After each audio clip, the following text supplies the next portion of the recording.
Bienvenue dans cette nouvelle vidéo consacrée à la préparation au concours. Et maintenant, on va aborder la question 48, l'année 2024-2025, et on va chercher comment l'aborder.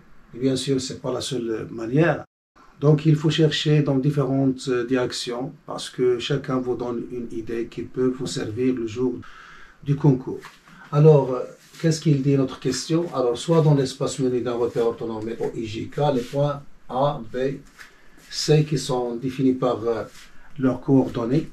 Alors, la sphère S a pour équation x au carré plus y au carré plus z au carré moins 4x plus moins 5 à 0. Alors, quelles sont les coordonnées du point de tangence H du plan ABC et la sphère S, c'est-à-dire point de tangence, c'est-à-dire l'unique point d'intersection du plan ABC et la sphère S.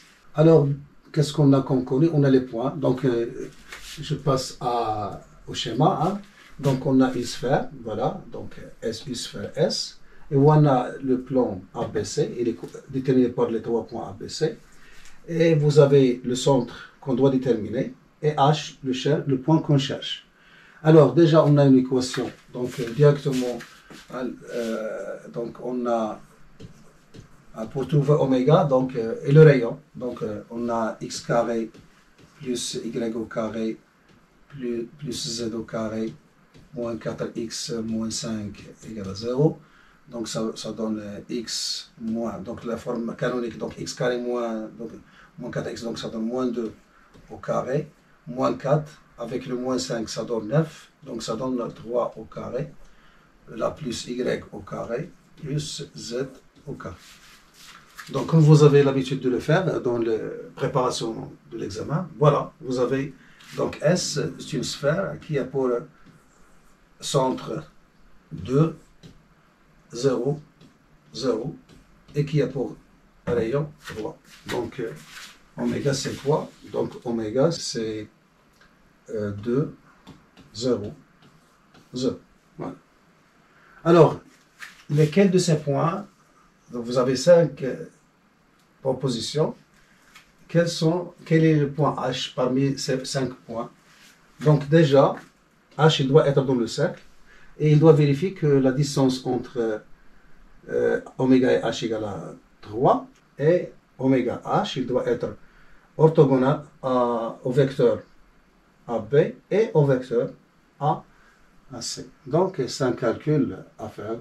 Donc, oméga H, il doit vérifier l'orthogonalité avec AB et AC. Donc, on doit définir oméga H. Donc, oméga H, on a les propositions là. Donc, là, on a oméga 2, 0, 0, 2, 0, 0, 2, 0, 0, 2, 0, 0, 2, 0, 0. Alors oméga H, dans ce cas, donc oméga H, donc c'est, donc dans ce cas, c'est 0, 2, racine de 5. Alors dans ce cas, c'est 0, 3, 1. Dans ce cas, c'est 0, 2, 1.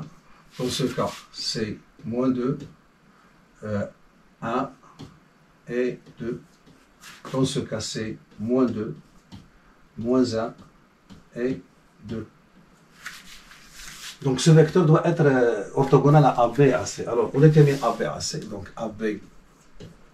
Alors, AB, c'est moins 1, 0 et moins 1. Alors que AC, c'est 0, 2 et moins 1. Alors, donc je fais le produit scalaire. Le premier avec le premier, le deuxième avec le deuxième, le troisième avec le troisième. Ça avec 0, donc il n'est pas orthogonal. Ça 0, donc là c'est 0. 0, moins 1. Ils ne sont pas orthogonales. Donc 0, 0, moins 1 n'est pas orthogonal. Donc moins 2, donc 2, 0, moins 2. Donc ça c'est possible. Avec le AC, donc c'est 0, 2, moins 2. Donc ça, il vérifie l'orthogonalité avec AB, AC. Et ça veut dire, ça donne avec moins 2. Donc moins 2, donc 2, 0, Donc 2, 0, moins 2. Donc il est orthogonal avec AB. Avec AC, 0, 0, moins 2, 0, moins 2 manque. Donc là, à rejeter. Donc la seule, puisqu'il n'y a pas autre réponse, il vous donne 4. Donc c'est le quatrième point, donc c'est B. Donc c'est 0, 1, 2. Donc la bonne réponse, c'est D. Voilà. Alors, je m'arrête là et je vous donne rendez-vous dans une autre vidéo. Inch'Allah. Donc, voilà, on s'arrête là. J'espère que vous avez tiré profit. Je vous donne rendez-vous dans une autre vidéo si notre créateur le permet.